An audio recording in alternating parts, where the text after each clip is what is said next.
Chemistry मास्टरचा सगळ्यांना नमस्कार.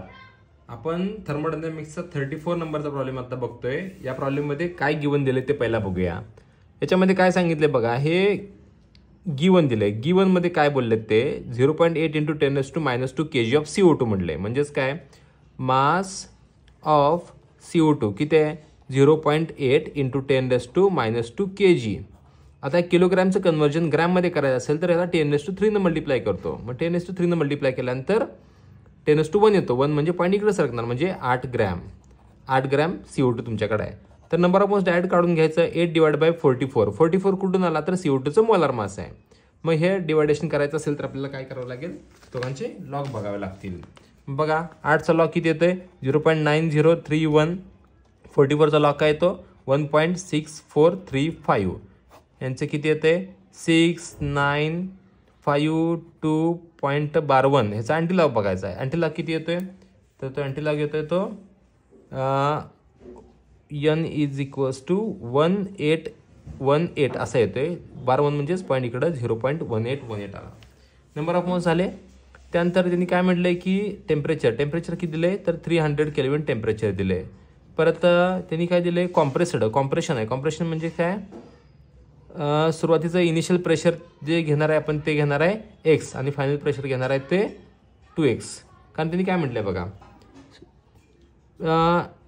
Pressure is doubled असं म्हणले. डबल म्हणजे काय, आधी जे होतं त्याच्यापेक्षा डबल झालंय. मग आधी किती कन्सिडर करायचं ते माहीत नव्हतं. मग जे माहीत नाही त्याला आपण x कन्सिडर करतो.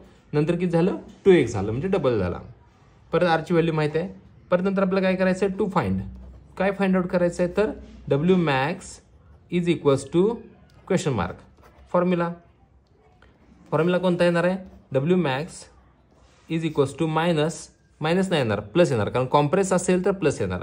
Plus 2.303 nRT log to the base 10 P2/P1 येणार. कारण जी काही मोठी व्हॅल्यू असते ती वर असते, छोटी व्हॅल्यू असते ती खाली असते.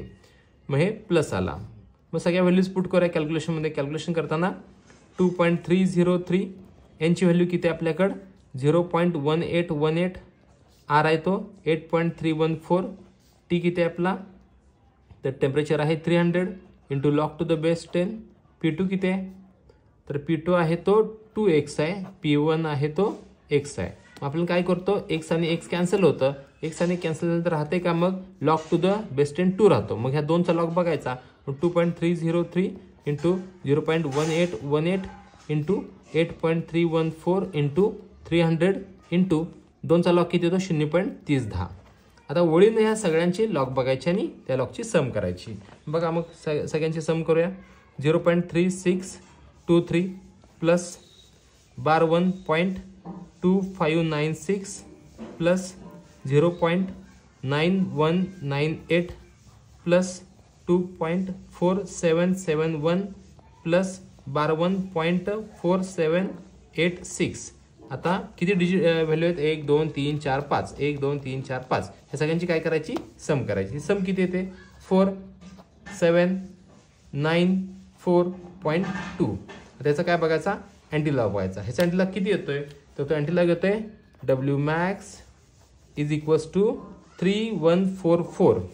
आता हे 2 आहे ना, मग इथं बोट ठेवायचं 1 आणि 2 इथं पॉईंट येणार आणि हा जूल. म्हणजे आपला आन्सर आलाय तो किती आला आन्सर 314.4 जूल हे आन्सर आलाय. हा 34 नंबरचा प्रॉब्लेम होता थर्मोडायनामिक्सचा Wmaxचा. थँक्यू.